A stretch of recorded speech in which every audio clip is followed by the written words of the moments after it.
The sun over the western flats had no kindness in it. It beat down like a punishment, stripping the skin, draining the will. Heat shimmered over the dust-blown ridges, and even the buzzards circling high above did so lazily, as if the heat had robbed them of the energy to care whether what they watched was dead or not. Silas McGraw spotted her through the haze around midday, just a dot at first, the kind your eyes write off as a trick of the light. But she kept moving. Slow, crooked steps, her shoulders bent against the invisible weight of the sun.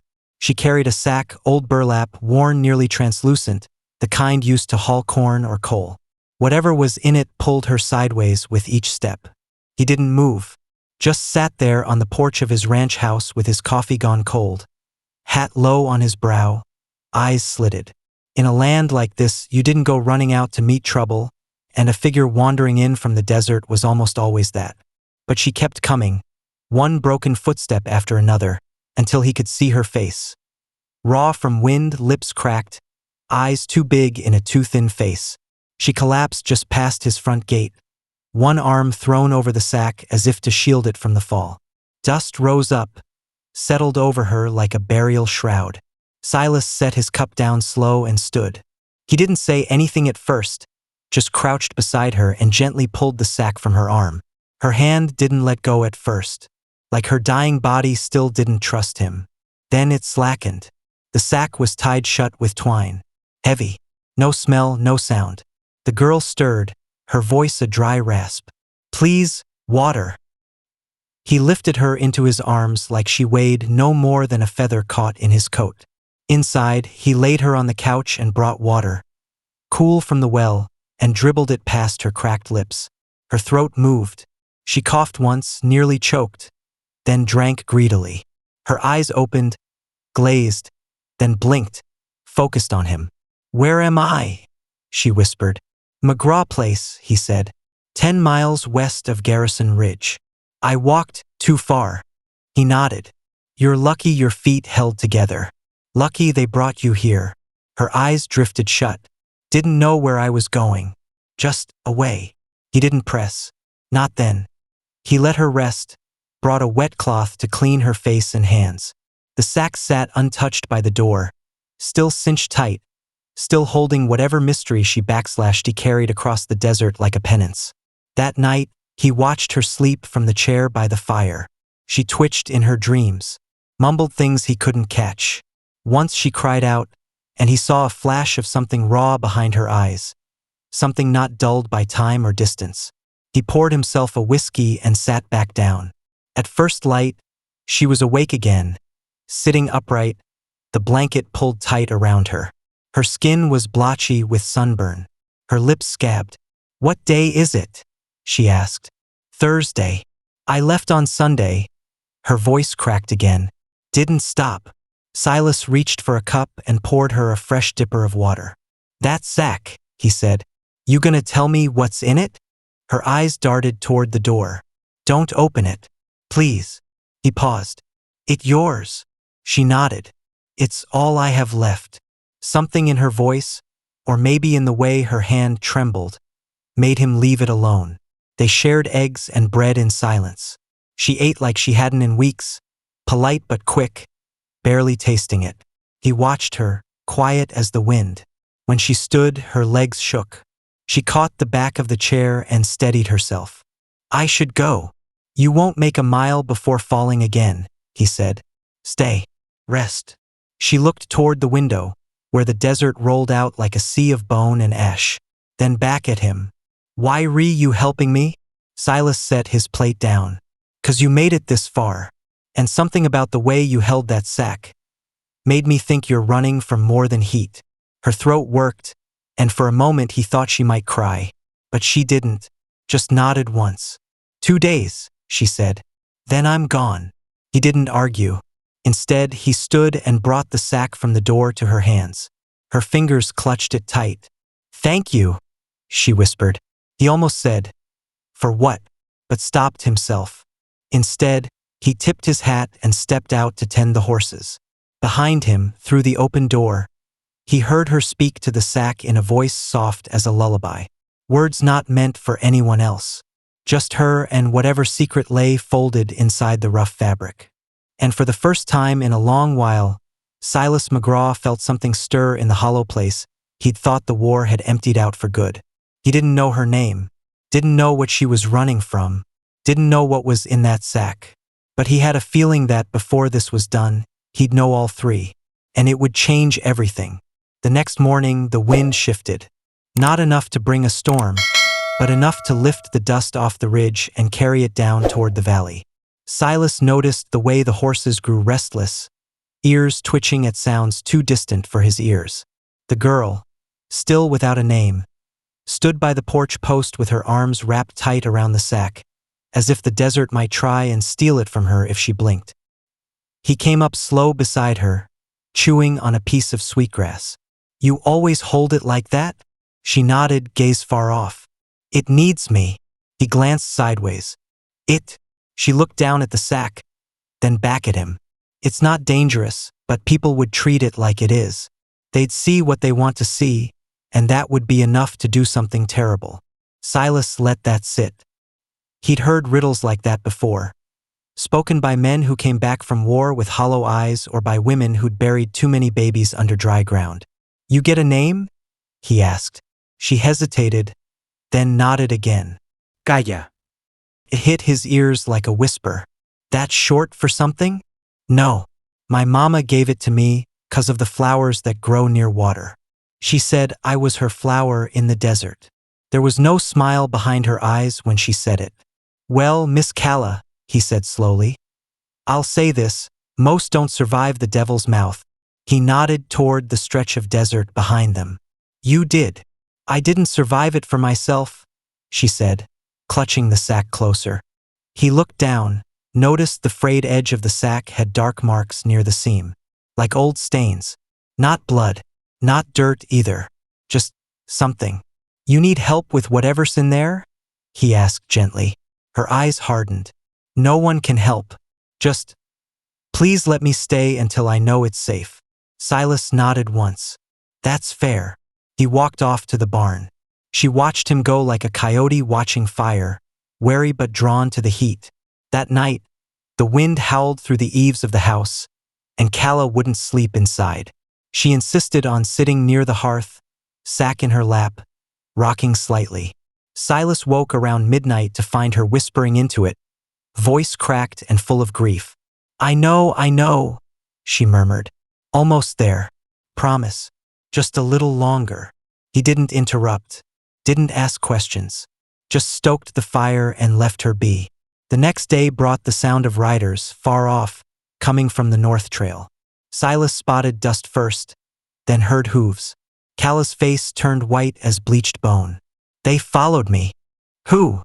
Her voice broke. "Men with rifles. From the colony." He stepped out onto the porch, narrowed his eyes. 2 riders. Not fast but not wandering either.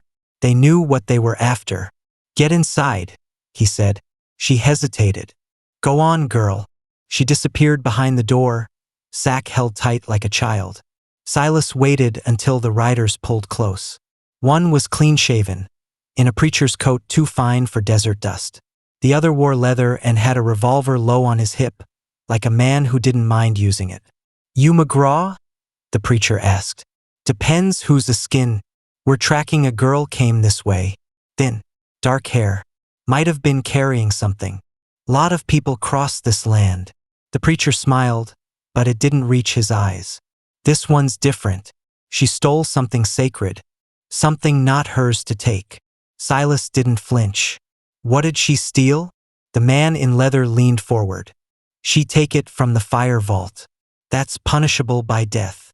Silas looked from one to the other. "That sack she's carrying? That what you're after?" The preacher's expression flickered. "We only seek to return it where it belongs." "You mean back to a place that leaves women tied to trees as offerings?" Neither man answered. Silas drew a breath. "Ain't nothing sacred about cruelty. If she's here, she's under my roof now. You got no claim. You'll regret this." The leather man spat. Silas's eyes didn't waver. "You'll regret testing me." The preacher tugged his reins. "We'll be back. With others." You do that. They rode off, leaving dust like a curse behind them. Silas went inside.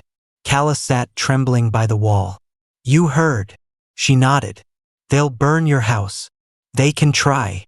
Tears welled in her eyes. I shouldn't have come here. Girl, he said, lowering himself beside her. I been livin' in silence a long time. Nothing but ghosts for company. You brought trouble, sure, but you brought something else too. I don't know what's in that sack, and I don't need to know. But I ain't lettin' men like that take you. She clutched his hand. It was the first time she'd touched him. They'll come at night. They always come at night. He nodded slowly. Then we'll be ready. Outside, the wind carried the scent of ash from somewhere far away.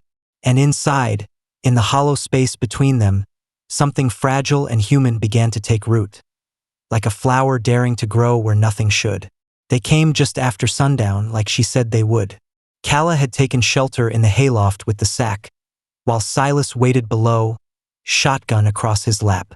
The ranch house sat quiet, lights doused, wind whispering through the beams like a voice trying to warn them both. He didn't ask her again what was inside the sack. Whatever it was, he figured it wasn't something a man needed to see to believe. The way she looked at it, how she rocked it, protected it, said enough. Still, as the hooves crept up over the ridge, he felt a part of him itch with doubt. What if they were right? What if she had stolen something cursed, something that belonged to a place no man should disturb?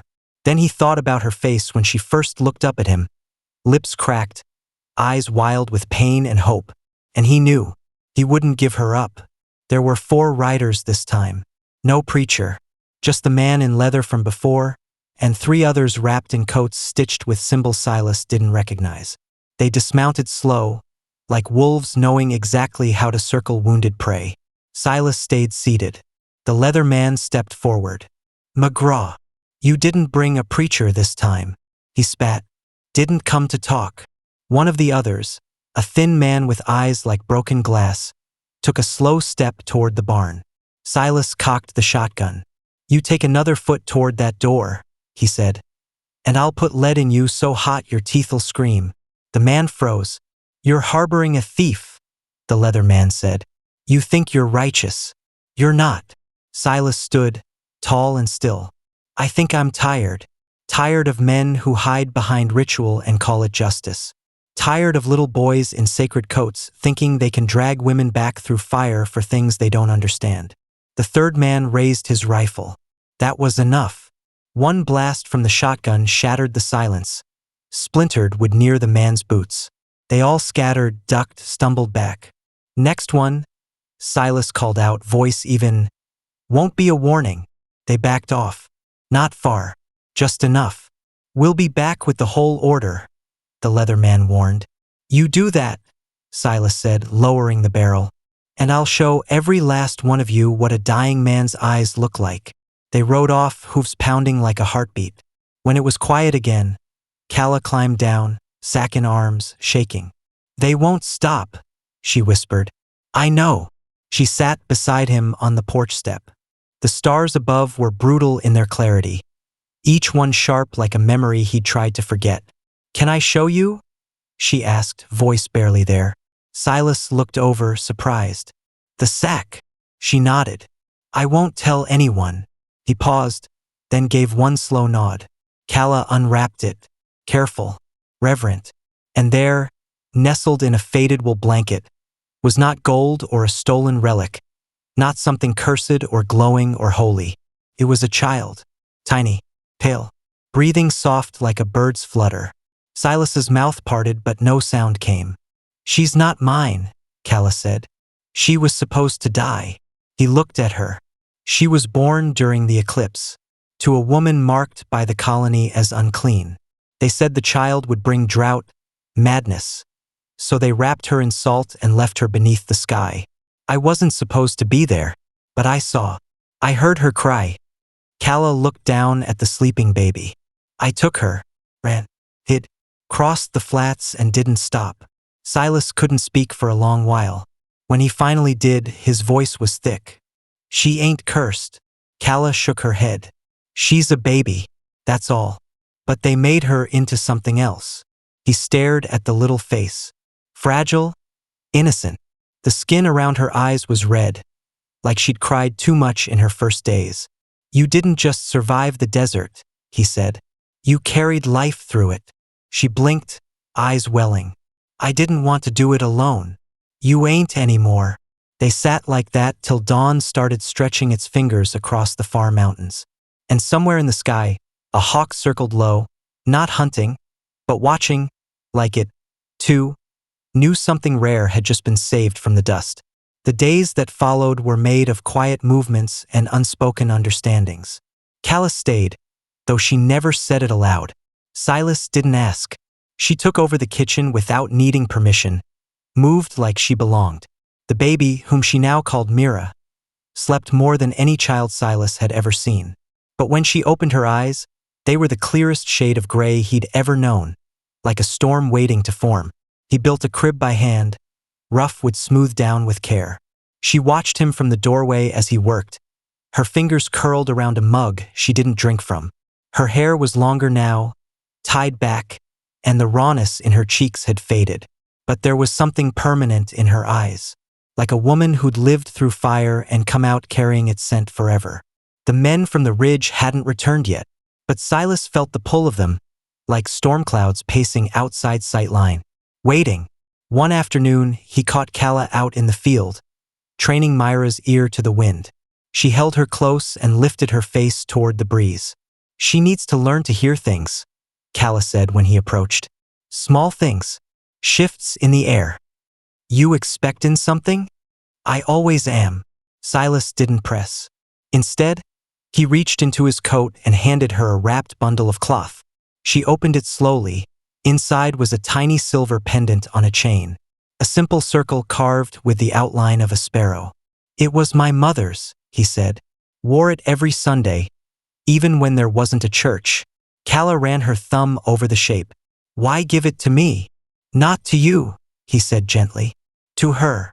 Calla looked down at Mira. The baby had one hand curled tight like a promise, the other resting loose against her chest. I can't give her a name, Calla whispered.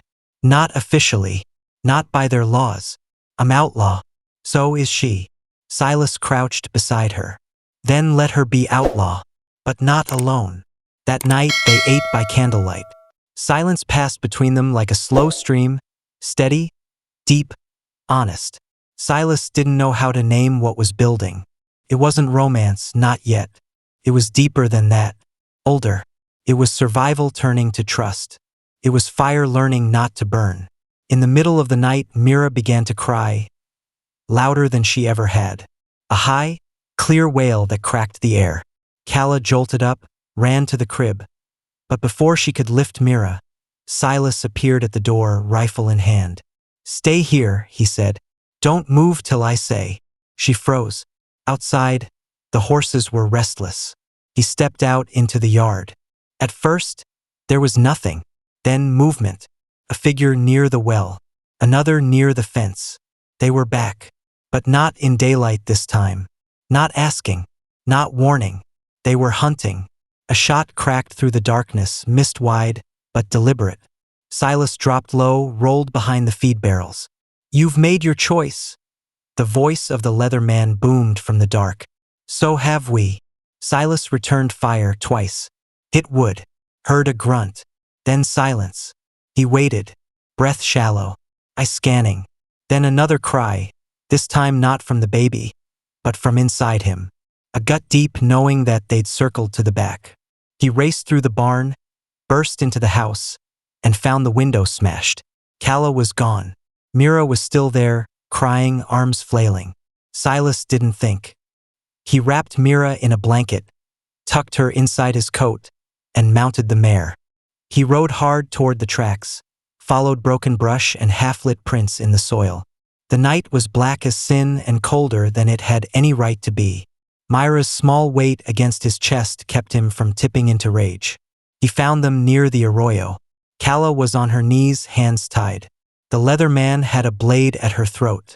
You can end this, he called. Give us the child. She's just a baby, Silas shouted back. You kill for prophecy, for shadows. That ain't justice. The man smirked.